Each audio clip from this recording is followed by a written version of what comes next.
आगे बढ़ते हैं। अगली खबर फ्रांस से है। फ्रांस के लियोन शहर में प्रदर्शनकारियों और पुलिस के बीच में जबरदस्त तरीके से झड़प हो गई। हालात इस कदर बेकाबू हो गए कि पुलिस को स्थिति को कंट्रोल करने के लिए आंसू गैसों का इस्तेमाल करना पड़ा है। रिपोर्ट के जरिए पूरी खबर दिखाते हैं।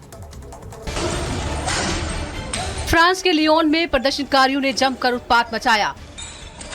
अपनी मांगों को पूरा करवाने के लिए सैकड़ों की संख्या में लोग सड़कों पर उतर आए। इस दौरान प्रदर्शनकारी नारेबाजी और उत्पात मचाते नजर आए। प्रदर्शन के उग्र होने की वजह से भारी संख्या में पुलिस के जवान भी पहुंच गए। पुलिस ने सड़क पर प्रदर्शन कर रहे लोगों को समझाने और रोकने की कोशिश की तो प्रदर्शनकारी भड़क गए और आगजनी पर उतर आए। प्रदर्शनकारियों ने सड़क पर खड़ी गाड़ियों में तोड़फोड़ कर दी। इसके साथ ही आसपास मौजूद कई चीजों को आग के हवाले कर दिया। जब भीड़ बेकाबू हो गई तो पुलिस के जवानों को आंसू गैस के गोले छोड़ने पड़े, जिससे अफरा तफरी मच गई। लोग आंसू गैस के गोले से बचने के लिए इधर उधर भागते नजर आए। काफी देर तक प्रदर्शनकारियों का बीच सड़क पर नाटक चलता रहा। कई घंटों की मेहनत के बाद पुलिस के जवानों ने प्रदर्शनकारियों पर काबू पाया। इस दौरान कई प्रदर्शनकारियों को हिरासत में भी लिया गया है। फ्रांस के लोग अपनी मांगों को लेकर प्रदर्शन कर रहे थे। Bureau report, Republic Bharat.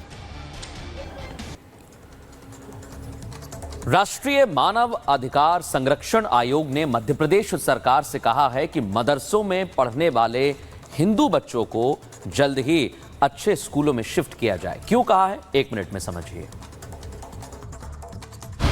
NCPCR के अध्यक्ष प्रियंक कानूनगो ने मध्य प्रदेश की सरकार से मदरसों में पढ़ने वाले हिंदू बच्चों को सामान्य स्कूल में भेजने का अनुरोध किया है। उनकी माने तो ये इस्लामी संस्थान शिक्षा के अधिकार अधिनियम के अंतर्गत नहीं आते हैं।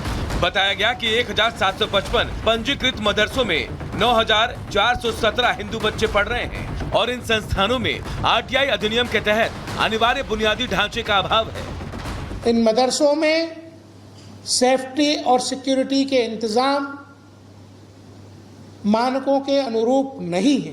मैं मध्य प्रदेश सरकार से आग्रह करता हूं कि तत्काल हिंदू बच्चों को मदरसों से बाहर निकालने की कार्रवाई करें। ये अवश्य संभावी है। मध्य प्रदेश के मदरसों में जो हिंदू बच्चों को पढ़ाने वाले शिक्षक हैं, उनके पास बीएड की डिग्री भी नहीं है। मदरसों को जो फंड मिल रहा है वो इन हिंदू बच्चों को शिक्षा के अधिकार से वंचित कर रहा है। इसीलिए अब एनसीपीसीआर ने इस मामले में मोहन यादव सरकार से विलंब कार्रवाई की मांग की है। Bureau report, Republic Bharat. इधर दिल्ली में पानी के लिए हाहाकार मचा हुआ है, साथ ही राजनीति भी जमकर हो रही है और आज बीजेपी ने जमकर प्रदर्शन किया। आतिशी सिंह के घर के बाहर मटका फोड़ प्रदर्शन हुआ। तस्वीरें आपको दिखाते हैं इस रिपोर्ट के जरिए।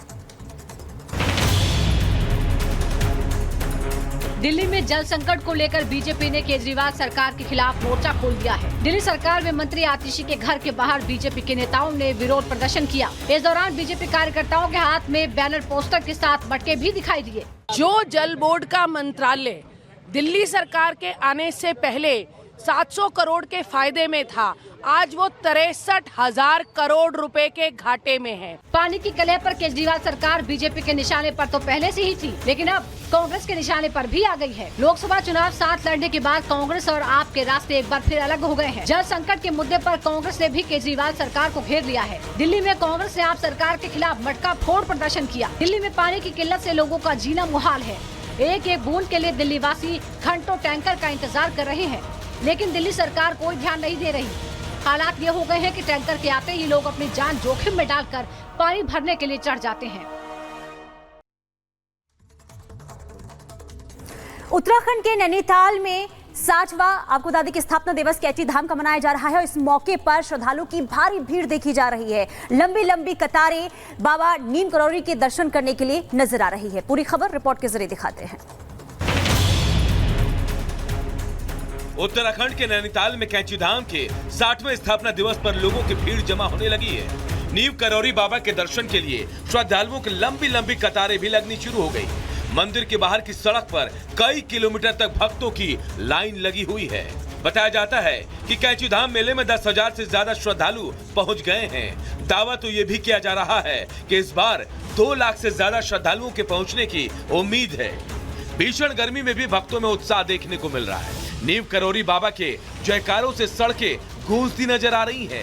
कैंची धाम में सुबह 5 बजे पूजा अर्चना के बाद बाबा नीम करौरी महाराज को भोग लगाने के बाद कैंची मंदिर के द्वार खोल दिए गए हैं। श्रद्धालुओं की बढ़ती भीड़ को देखते हुए प्रशासन की टीम भी भीड़ को व्यवस्थित करने में जुटी है। मेले की सुरक्षा व्यवस्था चाक चौबंद की गई।